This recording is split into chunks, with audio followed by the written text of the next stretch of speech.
was like friend, like they text, like was like something. She was like something. She's like something. She did not believe that was just natural.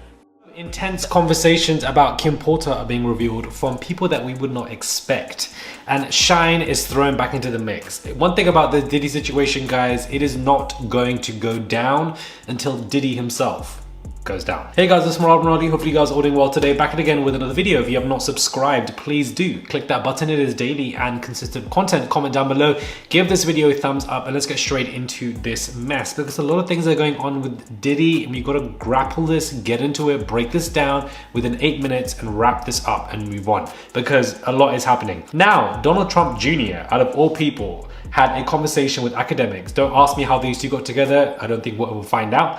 But Donald Trump says his ex-wife was very close to Kim Porter and that she would tell her numerous times that she was very scared of Diddy. She was really afraid of him. And of course, I'll play you some clips to really, explain this.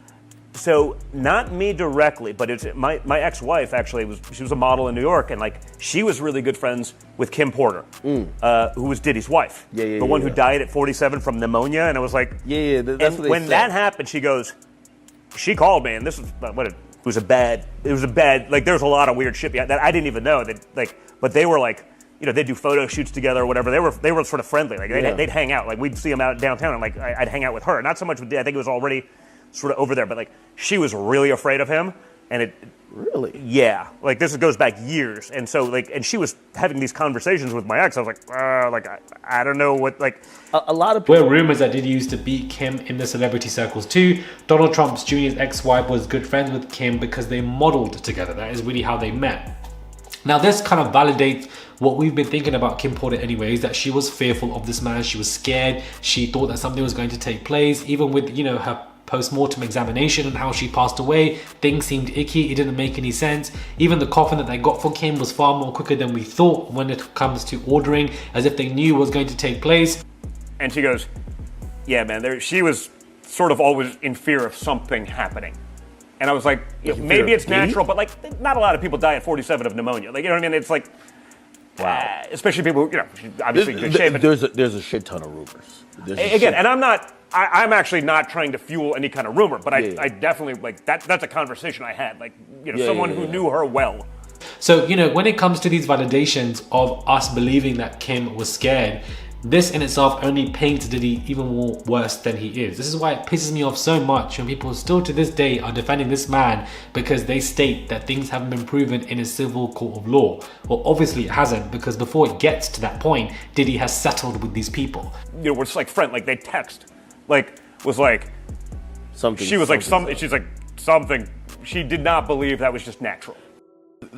Why are you settling before it goes to civil court? Because evidently you're guilty. That's just the way I absolutely see it, because, well, allegedly in this case with Prince Andrew, he settled 12 million from the British taxpayers' money when it comes to Virginia, instead of riding that shit to court. Because surely you want to go to court and clear your name as a prince. No, you've settled with British taxpayers' money because you know your ass is guilty and you want to avoid all of that, settle without prejudice so they can't come back. So that in itself speaks volumes. Do you think Cassie can just easily pick up 30 million if she was lying about everything? Like, it almost pains me to look at people and look at how dumb they are. Well, there has to be an opening for the railroad at some point, because somebody's driving the train. It's not electric like what we have now. It wasn't a train, baby. It's almost hurtful to me to watch her be so dumb. Sometimes it pains me, guys. It really pains me. Now, Shyne is coming back into the mix. He states in a conference call that he did yesterday that he was 100% the fall guy in the 1999 New York club shooting for which he did time for. And whilst the shooting victim is pointing the finger at Diddy, Shyne isn't quite going there. TMZ reports the ex-Bad Boy star, who did about 8 years in prison for the infamous incident, spoke to the media this week down in Belize, where he's now an elected member of the House of Reps. It's fascinating. Shyne says he tried putting the whole saga behind him, but the renewed online buzz about it, thanks to Rodney Jones' lawsuit against Diddy and Cassie, has opened old wounds, but he's maintaining his innocence. Shyne has been on the drumbeat for years, insisting he did not do it and that he took the fall for someone else, although he once again stopped short of blaming Puff. And yet, if you listen to him here, he does urge folks to watch recent videos posted by Natanya Rubin, the woman who was shot 25 years ago in the club. And that in itself is interesting that he's asking people to look at those clips.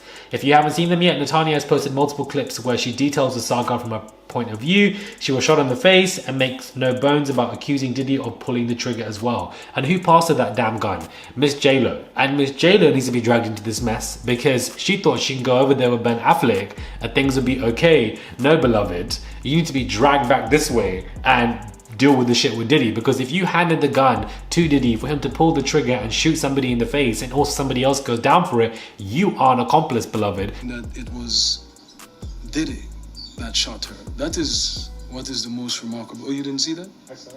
You know, I've done my best to put it behind me and to move forward. But it certainly reopens the wounds that I've been saying this all along. And certainly I am relieved that people are saying what the truth is. For harming somebody in the face and also somebody going down for 8 years who didn't do any of this. Now, I do feel sorry for Shyne, and maybe you guys can disagree with me, but I feel like people asking him questions about the whole incident is really unfair. The man has done his time, whether he's innocent or not. He has done his time. He has gone to Belize, changed his life completely, done an entire 180, and is living a fresh new life. To keep dragging this man into the conversation, I feel is very unfair. Granted, he is absolutely entitled to continue to speak on it himself if he's proclaiming his innocence, but he also wants to bury the hatchet because that was a very different time in his life. Whether he was wrong or he was right, you know, he is an example of somebody who was in the wrong crowd, was doing things that he shouldn't have been doing, and has changed his life around. He is an example of change. You can change as you get older, from your 20s to your 30s and 40s, and become something completely different that is far better. He is an example of this today, and I actually look up to someone like him for the things that, you know, how he's changed his life. I don't know the ins and outs of this man, but I'm just saying that the changes are very inspiring. So I believe that he didn't do anything. I believe he was the fall guy and he went down, but he's done the time. It is what it is. You can't reverse that. He's very much in that state.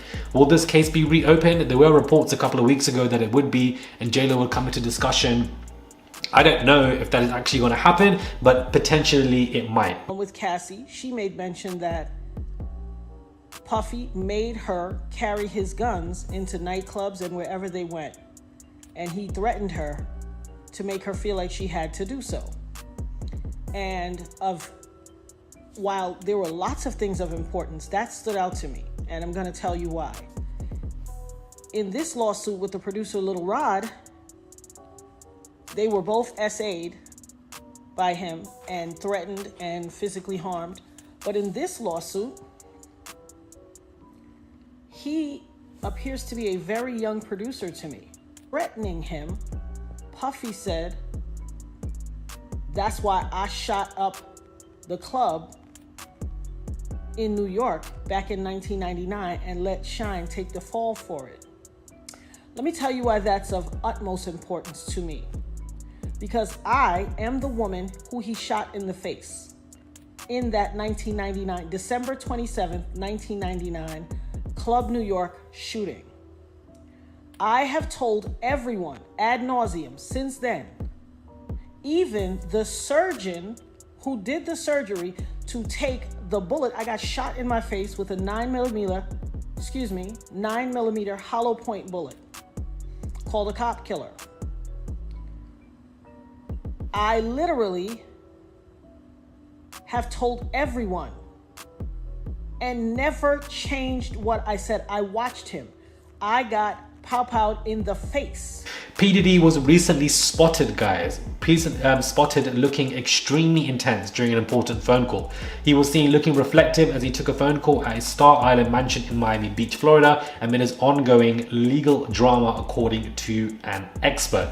Now, if you look at this picture, he genuinely looks like he's crying. He's going through something. He looks really serious and upset, and, you know, he's angry. And in my opinion, the way he's looking, closing his eyes, this man looks stressed as hell. A body language expert has come into this conversation saying there is a pose here where Diddy stands with his chin raised and his face turned to the sun. The phone clamped to his ear whilst his other hand trailed a bag or towel. It seems to suggest intense listening, as though he has stopped what he is doing because the call is important, and in all three shots there is no sign that he is speaking. That he is speaking, not listening. Interesting. So interesting. Wait, let me read that again, because in all 3 shots there is no sign that he is speaking. His eyes are closed here, and with his head tilted back, the impression could be that he is hearing important news of some kind. It looks reflective, as though he is processing what he is hearing. Interesting. So, you know, this could be some bad news that is about to come, that he's heard about. Anything that's about to happen, he's probably prepped and know about it emotionally and mentally before us. But it looks like there could be more bad news ahead in the horizon for this man, and I would not be surprised. I think that this is the beginning. The federal raids by the Homeland Security, which was, you know, receiving warrants by judges. What is next? They've obviously obtained large tapes and cameras and clips to defend and, you know, keep other people at bay, like politicians and people in power. But also at the same time, I think that, you know, this could be something bad for Diddy. I don't think he'll be going to jail anytime soon.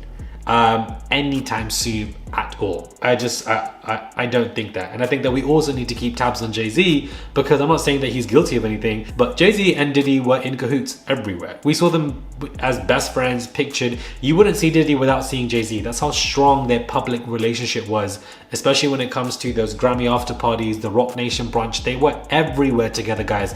Events, you know, Cassie, Beyonce. You wouldn't see Cassie and Beyonce pictured together as much, but you'd always see Jay-Z and Diddy pictured together everywhere. He's obviously completely disappeared from that relationship and has not been seen with him publicly since, nor has he said anything on him, which I don't expect him to do. But I just find it weird that we've all forgotten that Jay-Z and Diddy were extremely tight on a public basis. And you can't be that extremely tight and not know what this man was doing. Subscribe to the channel, click that button, guys. It is daily and consistent content. Comment down below and give this video a thumbs up. I would really appreciate it. Just 1 click to subscribe, please. It's 24/7 content as I'm recording this 1:30 a.m. in the morning. It does not rest or stop for me. Every single day we're putting out information. Subscribe, and I'll catch you guys soon for another video.